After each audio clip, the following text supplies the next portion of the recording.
യവനിക ഉയരുന്നിവിടെ വിടർന്നൊരു ജീവിത നാടകരംഗം ജനനം തൊട്ടു തുടങ്ങും നാടകമടിമുടി നാട്യകാല. സഹൃദയരെ, കലാസ്നേഹികളെ, നമ്മുടെ സമൂഹത്തിലെ പല കുടുംബങ്ങളിലെയും പ്രശ്നങ്ങളിൽ മദ്യത്തിനും മയക്കുമരുന്നിനും ഒരളവ് വരെ സ്വാധീനം ചെലുത്താൻ കഴിയുന്നു എന്നുള്ളത് ഒരു യാഥാർത്ഥ്യമാണ്. എന്നാൽ നമ്മൾ ഇവിടെ നാടകരൂപേണ അവതരിപ്പിക്കുന്നത് ഒരു വീട്ടിലെ മദ്യപാനിയായി തങ്ങളുടെ മകനെ രക്ഷിക്കുവാൻ പരിശ്രമിക്കുന്ന മാതാപിതാക്കളുടെയും ഇടവകയുടെയും ശ്രമങ്ങളെ നർമ്മ രീതിയിൽ ഞങ്ങൾ അവതരിപ്പിക്കുന്നു.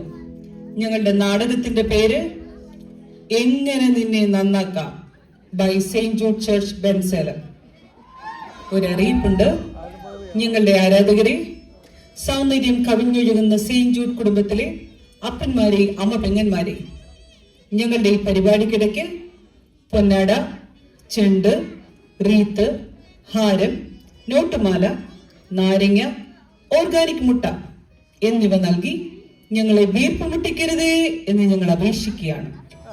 രാത്രികളെ പകലുകളാക്കി, പകലുകളെ രാത്രികളാക്കി, ഏകാന്തതയുടെ നിശബ്ദതയിൽ നിന്ന് പറക്കിയെടുത്ത ഈ ലേഖ നാടകത്തിന് പണ്ടെങ്ങോ കേട്ടുമറന്ന് ഏതെങ്കിലും പരിപാടിയുമായി സാമ്യമുണ്ടെങ്കിൽ അത് തികച്ചും യാദൃച്ഛികം മാത്രമാണ്.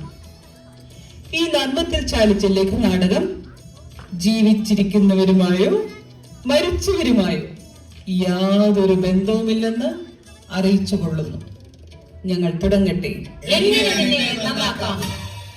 നീ എന്റെ പ്രാർത്ഥന കേട്ടു, നീ എന്റെ മാനസം കണ്ടു, ഹൃദയത്തിനൾ താരയിൽ വന്നൻ അഴലിൻ കൂരിരുൾ മാറ്റി, ഹൃദയത്തിനൾ താരയിൽ വന്നൻ അഴലിൻ കൂരിരുൾ മാറ്റി. അയ്യോ എന്റെ മാതാവേ, പ്രാർത്ഥിക്കാൻ വിളിച്ച ഈ സാത്താന്റെ സന്തതികൾ ഒന്നും വരത്തില്ല, എല്ലാത്തിനും മടിയ. എന്റെ കർത്താവേ, എന്റെ പിള്ളാരെയും കെട്ടിയോനെ അങ്ങയുടെ സന്നിധിയിൽ സമർപ്പിക്കുന്നപ്പാ.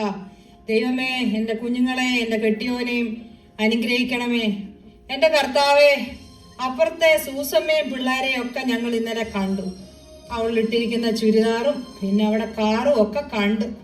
ദൈവമേ, അങ്ങക്ക് മനസ്സ് തോന്നി ഞങ്ങൾക്കും ഒരെണ്ണം അങ്ങനെ ഒന്ന് പരിഗണിക്കണേ.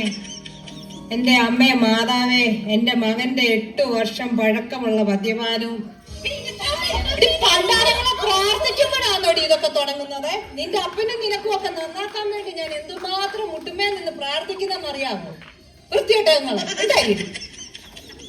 അന്നാമ്മ എന്താ ഇവിടെ നടക്കുന്നത്? പ്രാർത്ഥനയാണോ അതോ സർക്കസോ? പിള്ളേരെ എന്താ തേങ്ങ ഇവിടെ കാണിക്കുന്നത്? എന്നെ തോപ്പിച്ച ഒന്നും മിണ്ടാതിരിക്കും. ഞാൻ മനസ്സമാധാനത്തോടെങ്കിലും ഇവിടെ നിന്ന് പ്രാർത്ഥിക്കട്ടെ. അങ്ങനെ ആയിക്കോട്ടെ, ഞാനൊന്നും മിണ്ടുന്നില്ലേ. എന്റെ അമ്മേ മാതാവേ, അമ്മച്ചിയോട് പ്രാർത്ഥിച്ചതിന്റെ ഫലമായിട്ട് 8 വർഷം പഴക്കമുള്ള എന്റെ ചെറുക്കന്റെ മദ്യപാനം മാറ്റി തന്നല്ലോ. അമ്മേ, വേളാങ്കണ്ണിയിൽ വന്ന് അവന്റെ തല മുട്ടയടിക്കാൻ ഞങ്ങൾ വരുക. ആ പോകുന്ന വഴിക്ക് വികാരിയച്ഛനെ ഒന്ന് കാണണം. അച്ഛന്റെ പ്രാർത്ഥന എന്നും നമുക്ക് ഒരു താങ്ങാണല്ലോ. അമ്മേ, ഈ രാത്രി ഞങ്ങളെ കാത്തുകൊള്ളണമേ. അയ്യോ, കോഴിക്കോട്. കോഴിക്കോട്ടല്ലടി, വേളാങ്കണ്ണിക്കാ പോകുന്നത്. എന്റെ പൊന്നു മനുഷ്യ, ആ കോഴിക്കോട് നടച്ചേ, കോഴി കേറി കാണും. അവിടെ ഒരു കോഴിക്കോട്, ഒരേ ഒരു ചെറുക്കൻ കുടി നിർത്തി വേളാങ്കണ്ണി പോകാൻ വേണ്ടി ഒരുങ്ങിയിരിക്കുമ്പോഴാണ് അവിടെ ഒരു കോഴിക്കോട്. പോയി അടച്ചിട്ട് വരാം, വെറുതെ എന്തിനാ റിസ്ക് എടുക്കുന്നേ? അമ്മേ, എല്ലാത്തിനും നന്ദി അമ്മേ. എന്റെ സണിച്ചനെ ഓർത്ത് നന്ദി പറയുന്നു അമ്മേ. ഞങ്ങളുടെ യാത്രയിൽ അവിടുന്ന് കൂടെ ഉണ്ടായിരിക്കണേ. എടി മോളിക്കുട്ടിയെ, സർവസ്നായ പിതാവെ ഒന്ന് ചൊല്ലിക്കാ കുഞ്ഞെ. അവളെ അങ്ങനെ അപ്പം കൊണ്ടുപോയി ഇംഗ്ലീഷ് മീഡിയത്തിലല്ലേ ഉണ്ടാക്കിയത്? മലയാളം അറിയത്തില്ലായിരിക്കും. അമ്മേ, എൻ്റെ കുഞ്ഞുങ്ങൾക്ക് നല്ല ബുദ്ധി കൊടുക്കണേ. മറ്റുള്ളവരെ ബഹുമാനിക്കാനും സ്നേഹിക്കാനും കള്ളം പറയാതെ അയൽക്കാരെ സ്നേഹിച്ച് ജീവിക്കാനുമുള്ള കൃപ കൊടുക്കണമേ മാതാവേ.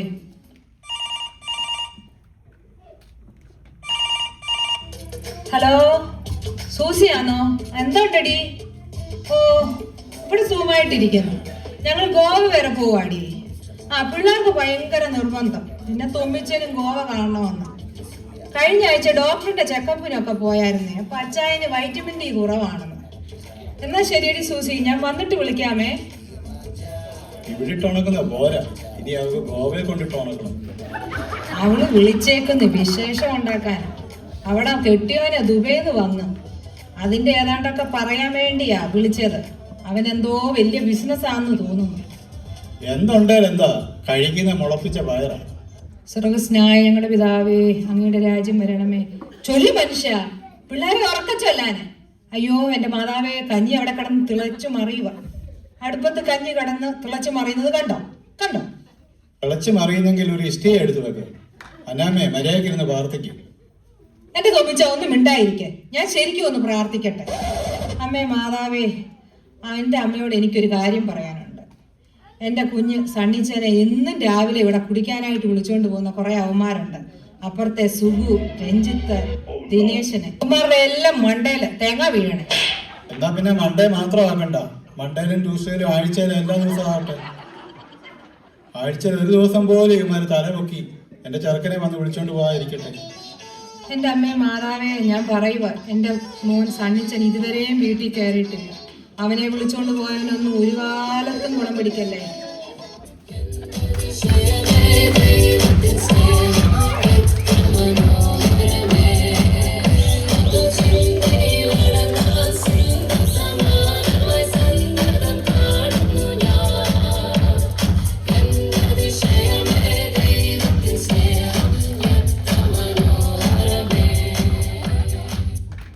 എൻ്റെ അമ്മേ, എൻ്റെ മാതാവേ, മദ്യപാനം എന്ന ഈ സാത്താനെ എൻ്റെ കുടുംബത്തിൽ നിന്നും എൻ്റെ കുഞ്ഞിൻ്റെ അടുക്കൽ നിന്നും മാറ്റി തരണേ. അന്നമ്മേ, നീ എന്ത് വർത്തമാനായി പറയുന്നേ? അവനെ ഏത് വിശ്വാസ പിടിക്കാനാ? ഇതെന്തോ കോലമാടാ. നീ ആദ്യം പോയി അടിച്ച് നനച്ച് കുളിക്ക്. അപ്പൊ ഞാൻ ഇപ്പോഴത്തെ സ്റ്റൈലാ, പുതിയ സ്റ്റൈല്. എന്നാ സ്റ്റൈലാടാ? ഇതാ അന്യൻ സ്റ്റൈൽ. എടാ, ഞാനൊരു കാര്യം പറയാം. ഈ സ്റ്റൈലും കൊണ്ട് നടന്നാൽ ഈ വീട്ടിൽ നിന്ന് തന്നെ നീ അന്യനായി. എന്ന് വെച്ചാ പറഞ്ഞത് മനസ്സിലായില്ലേ? ഈ സ്റ്റൈലും കൊണ്ട് നടന്നാൽ ഈ വീട്ടിൽ നിന്ന് ഇറക്കി വിടും. എടാ സാനിച്ച, കർത്താവ് പറഞ്ഞേക്കുന്നത് എന്താണെന്നറിയാമോ? സ്വന്തം നെറ്റിയിലെ വിയർപ്പ് കൊണ്ട് അപ്പം ഭക്ഷിക്കാൻ. എന്നാ ഒരു കാര്യം ചെയ്യാമ്മ, നാളെ അപ്പം ഉണ്ടാക്കുമ്പോ എന്നെ കൂടെ വിളിക്കും. എന്തിനാ? ഞാൻ എന്റെ വേർപ്പ് കുറച്ച് തരാം അപ്പത്തിനകത്തിട്ട് ഉണ്ടാക്കാനായിട്ട്. കണ്ടോ കണ്ടോ, ചെറുക്കൻ വൃത്തിയോട് പറയുന്ന കണ്ടോ? എന്റെ വളർത്തുദോഷമാണോ ഇത്? അതൊക്കെ അവിടെ നിൽക്കട്ടെ. നീ ആദ്യം പോയി കുളിച്ച് റെഡിയായി വാ. നമുക്ക് വേളാങ്കണ്ണി പോയിട്ട് ബാക്കിയൊക്കെ പിന്നെ ഓക്കെ ശരി. നമ്മളപ്പോ ഈ പദയാത്ര പോകുന്നതോ അതോ തീർത്ഥയാത്രയായിട്ടാണോ പോണത്? അപ്പൊ ഈ പദയാത്രയും തീർത്ഥയാത്രയും തമ്മിലുള്ള വ്യത്യാസം എന്തോന്ന്? അപ്പം പറഞ്ഞു തരാടാ. ഈ പദയാത്രയും തീർത്ഥയാത്രയും തമ്മിലുള്ള വ്യത്യാസം, അത് നമ്മൾ കുറേ നടന്നു കഴിയുമ്പം നമ്മുടെ വായിന്ന് പദ വരും. അതാണ് പദയാത്ര. അതാ വന്നില്ലെങ്കിൽ അത് തീർത്ഥയാത്ര. അവൻ പദയാത്ര ചോദിച്ചു വന്നിരിക്കുന്നു. പോയി പെട്ടെന്ന് കുളിച്ചൊരുങ്ങി വേണം. ഇതിന്റെ ഒന്നും കാര്യമില്ല. നമ്മുടെ പള്ളിയിലെ വികാരച്ചനെ വിളിച്ച് ഒന്ന് വെഞ്ചരിച്ചാൽ തീരുന്ന കാര്യമുള്ളൂ. ഞാൻ എന്തായാലും കൂടി നിർത്തി. ആ, ഇനി വികാരിയച്ഛനെ വിളിച്ചിട്ട് വേണം എന്റെ നെഞ്ചൊരുക്കാൻ. എന്റെ തലവട്ടം കണ്ട ഉടനെ അച്ഛൻ പിരികെ ഒതുക്കി. പള്ളി പണി നടക്കും. എന്റെ തൊമ്മിച്ചായ, എന്തായാലും പോകുന്ന വഴിക്ക് നമുക്ക് അച്ഛനെ ഒന്ന് കയറി കാണാം. നമ്മളൊരു നല്ല വഴിക്ക് പോവുമല്ലേ? ആ, അത് ശരിയാ. നമുക്ക് പോകുന്ന വഴിക്ക് അച്ഛനെ ഒന്ന് കാണാം. ആ ഓട്ടോക്കാരൻ ജോസ് കുട്ടിയെ കാണുന്നില്ലല്ലോ. അവൻ വരാമെന്ന് പറഞ്ഞിട്ട് കുറെ നേരമായല്ലോ.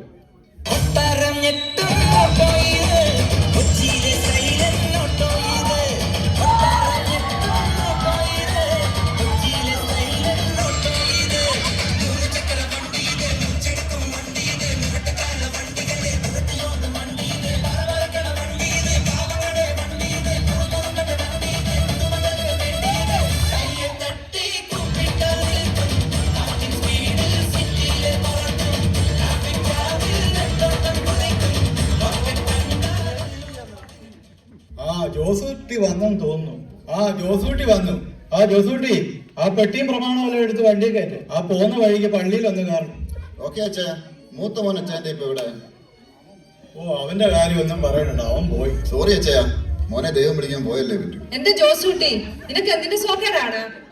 അവൻ ജോലിക്ക് ചെക്കസ്ലോവിയയ്ക്ക് പോയേക്കുവാ. ആ മനുഷ്യനത് പറയാൻ അറിയത്തില്ല. അതുകൊണ്ടാണ് അങ്ങാരും അമ്മമ്മ പറയുന്നത്.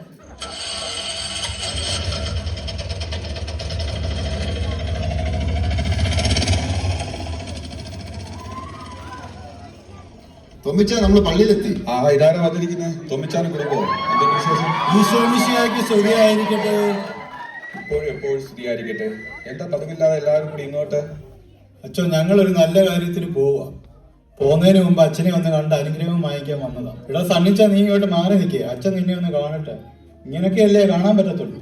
അച്ഛോ, കഴിഞ്ഞ ആഴ്ച നമ്മുടെ ആ മത്തായിച്ചാന്റെ കാറ് വെഞ്ചരിച്ചിട്ട് അത് പോയ വഴിക്ക് അത് വെള്ളത്തിൽ ചാടി എന്ന് പറഞ്ഞു. എന്ത് പറ്റിയ അച്ഛത്? എന്റെ തൊമ്മിച്ച എന്ത് പറയാനാ, പ്രാർത്ഥിച്ച സമയത്ത് ബുക്ക് മാറിപ്പോയി, വെഞ്ചരിച്ചത് ബോട്ടിനുള്ള പ്രാർത്ഥനയായിപ്പോയി. എടാ സന്നിച്ച, നീ നന്നായതൊക്കെ കേട്ടല്ലോ, കുടിയൊക്കെ നിർത്തി. നീ പള്ളിയിലോട്ടൊന്നും വരാതെ കറങ്ങി തിരിഞ്ഞ് നടക്കുവാന്നോടാ.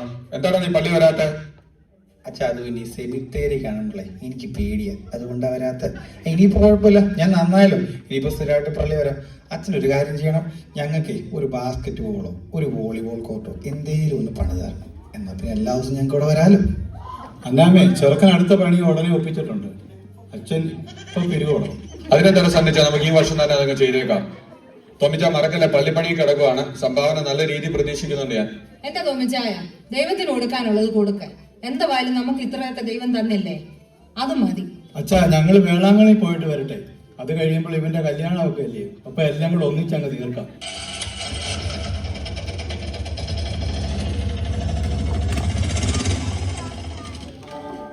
എന്റെ പൊന്നു കർത്താവെ, നിനക്കും അറിയാം എനിക്കും അറിയാം, ഇവൻ പോയി നന്നാവാനൊന്നും പോകുന്നില്ല.